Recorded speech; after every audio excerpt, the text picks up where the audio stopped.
So a lot of you know that I'm into old European sports cars too. And every now and then those two worlds, my two worlds, the handmade guitar world and the car world collide.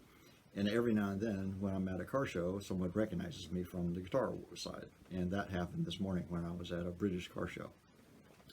And when I was talking to this guy, I was reminded of something that happened a few years ago that I thought was kind of funny or interesting. So here you go. When you're a car guy, you're either working on the cars or looking for the next project. And I was in that wonderful position to be looking for the next project. And I found a Porsche, a relatively new Porsche, by old car standards. It was a 2002 Targa.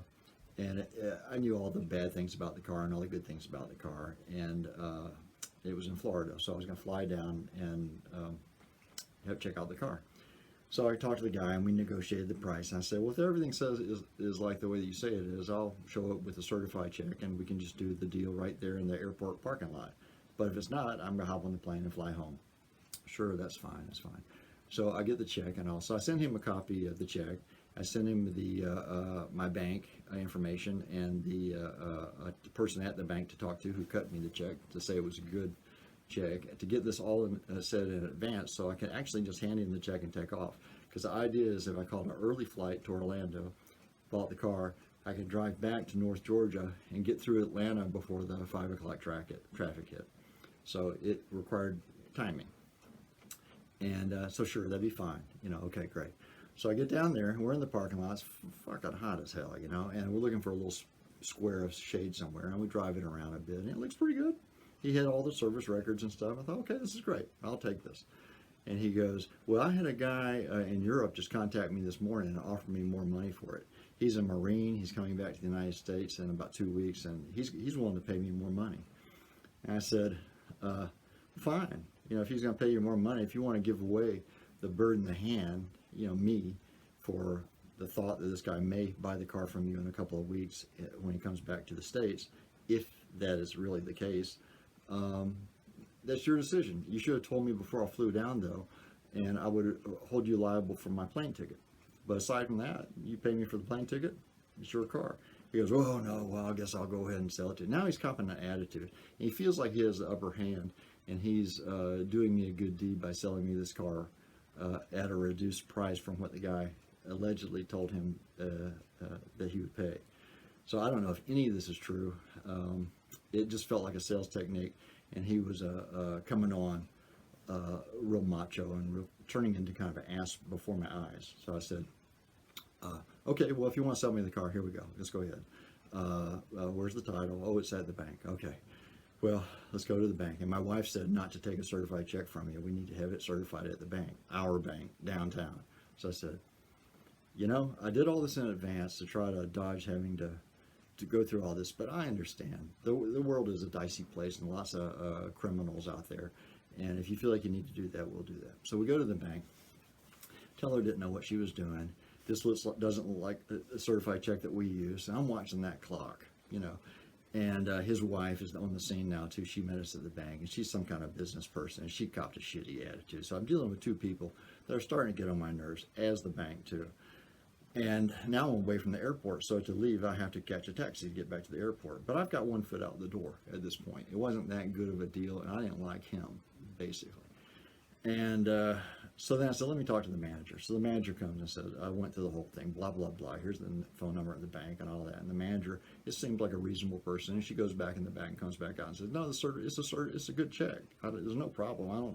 She's in training. She just doesn't know what to look for. We put it under our infrared lights and looked at all the right threads and stuff in there. And it's good to go. So, okay, great.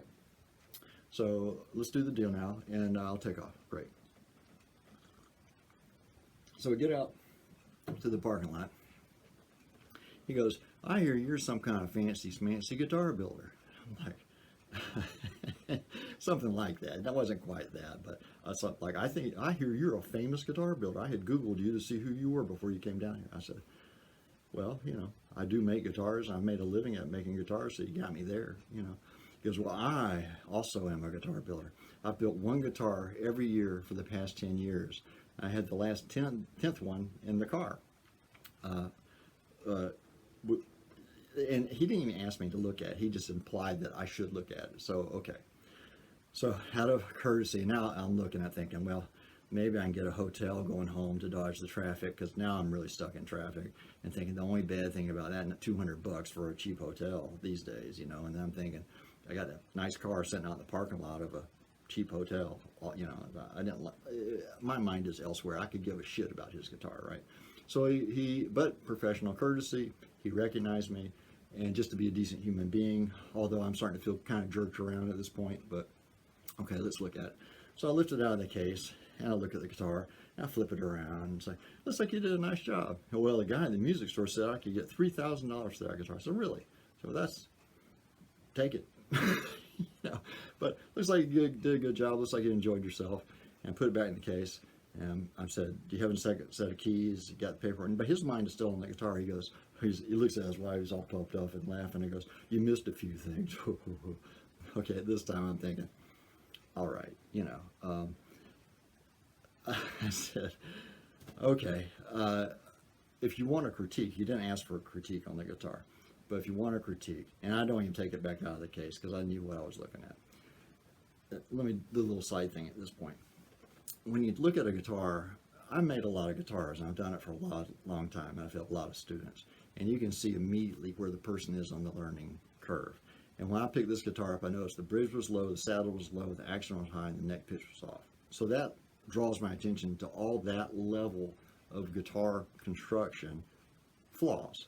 So this is my guitar, but it's not, you know. So I look at it quickly and I go, I see everything that I was expecting to see for a hobbyist guitar builder, and there's nothing wrong with this. The thing that was wrong with this whole thing was his arrogance and his pushiness and his disrespect for me. So in my world, he's on thin ice right now.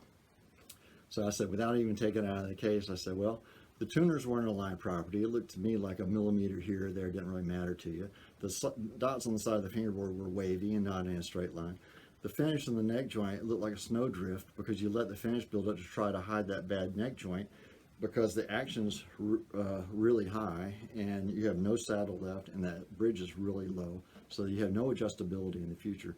Plus the dynamics of it, the torque of the top, the strings coming out of the top, and all that gets messed up. You lower the action height, saddle height and the bridge height, and then you lose volume and tone. I said, when I looked at the back, I noticed the center seam in the back wasn't lined up with the neck.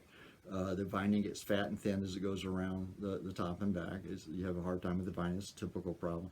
I said also you're doing the router unidirectional, meaning that's chewed up in the lower bout, and it's chewed up on this part of the curve because you're pushing the rotation of the router up grain. It's a typical thing that people do. I said the rosette was all chipped up. I said the finish was B-, but that's pretty typical for homemade guitar stuff. But that's what I saw. And now he's pissed at me. And I turned to his wife and said, I missed a few things.